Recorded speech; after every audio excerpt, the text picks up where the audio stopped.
Welcome back to the Reality Guys. I'm your host, Brian, and today I'm going to talk about Are You the One, Season 9, Episode 6, entitled Down the Rabbit Hole.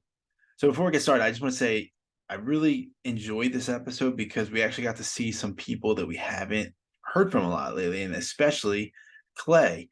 Unfortunately, this episode didn't really go well for Clay, but I was happy to see Clay in the beginning. I actually wrote down in my notes like Clay and all caps, exclamation point, like just really glad to see not the same people being highlighted every episode. I'm just gonna start off with Clay just because that's like probably the entire premise of today's episode. So Clay has been into CC. They do a challenge real quick on the challenge. The men play. They have to do. There's 5 incomplete statements. Three answers are false. One is true. They have to do another turnstile answer with hexagons. And the envelope said 3 lowest scoring men go on a date. Clay got last, Leo, and Nathan. So Clay had a nice little speech talking about Cece, that he's really into her. Things didn't go that well for him today. They had a party. So they had a party.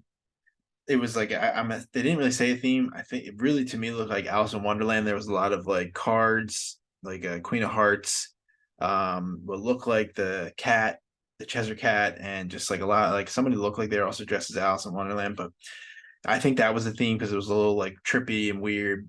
And at this party, Cece was grinding up on Mikey a lot. And they actually end up hooking up and sleep. They didn't, I don't know if they had sex, but they went to the boom boom room, stayed together. Clay, obviously upset about it, didn't like that he finally gets to go on a date and it turns out this way for him. So his date portion, they went to like a vineyard to hang out. The other two people that went on, or other people that went on the date, Leo and Danielle, which is also not another, was also like a decent connection for a potential truth booth, and Nathan and Courtney. Another one, not bad. I wasn't mad about any of these matchups. Like I thought all of them could be helpful to narrow down the decision. So Clay and Cece, before they even go on a date, they have a chat talking about like, hey, I don't know if this is gonna work. He's annoyed at her, she's annoyed at him that the way he's acting, and it's just vice versa. Like they're both just completely differing, bickering, not liking anything that's going on.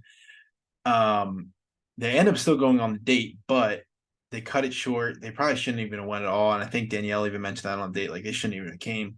They ended up getting picked for the truth booth. So I'm happy for them because they ended up coming up not as a match, so they can kind of just completely dead it and go like actually pursue other people they're into, like Mikey. Cece can go after Mikey because like they had a connection, and then I don't know what Clay's gonna do now. I kind of felt bad for him because it stinks that this is the first time we're really seeing him, and he's just having like the worst episode for person that they can have. Courtney's unsure about where she is. Like she likes Will. She's unsure that they're a match, but she also likes Nathan, and Will's kind of giving her a hard time, like, "Oh, you like the bad boy." Like Nathan's like technically, I guess, the bad boy of the season because I guess what happened with him and Julia Ruth last week. It, again, like I don't know. Like I'm glad we got to see Clay this week, but it's still again like I don't know their conversations. Like the only conversations we had are seeing her and Will kind of disagreeing, like with what's going on. So not really much else happened. I felt like the entire episode was a lot of like around like revolving around Clay and Cece.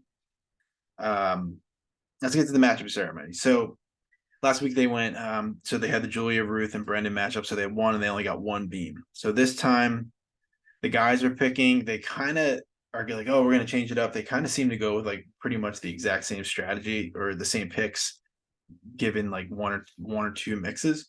I'm gonna run through them real quick. They actually ended up getting 3 total beams, so one being Julia, Ruth, and Brendan, and they got 2. So I mean, I guess a slight step in the right direction, but still not the greatest.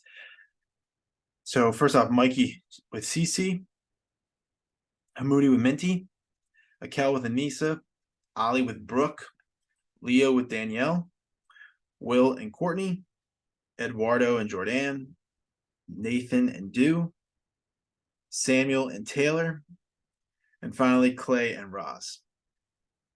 So I guess like not I think not a lot, obviously not a lot of matchups here. Like I'm still like unsure. Like I kind of am leaning toward Aqel and Nisa being one of these beams. And I made my picks too, just gonna go over them briefly. Let me see real quick. I don't know. It's still completely like just. I feel like they're still gonna win. I feel like that's the way that we're on episode 6 and they've only done 5 matchup ceremonies makes me think that they are gonna win on that ninth one. But I'll run through my picks real quick. So I have Anissa and Aqel, Brooke and Ollie, CC and Nathan, Courtney and Leo, Danielle and Hamudi, Dew and Samuel, Jordan Eduardo, Minty and Mikey, Roz and Will, and Taylor and Clay. So I'll also pop those into the bio. Couldn't have Brett on this week. I kind of had a busy weekend. I had to like really throw this together within like 5-10 minutes. But we'll be back next week. Brett will be back next week, and hopefully we can get a little more closer to nailing down some matches for these guys. Because I mean, I guess 3 is okay, but we want to see like the 5 or 6 range. So for myself, we will see you guys next week. Make sure to check out all of our other stuff. We cover so many shows. A bunch of them on our YouTube page, like this one, and we also have some quick 1-minute reviews on TikTok as well for Love Island. But we will see you guys next week. See ya.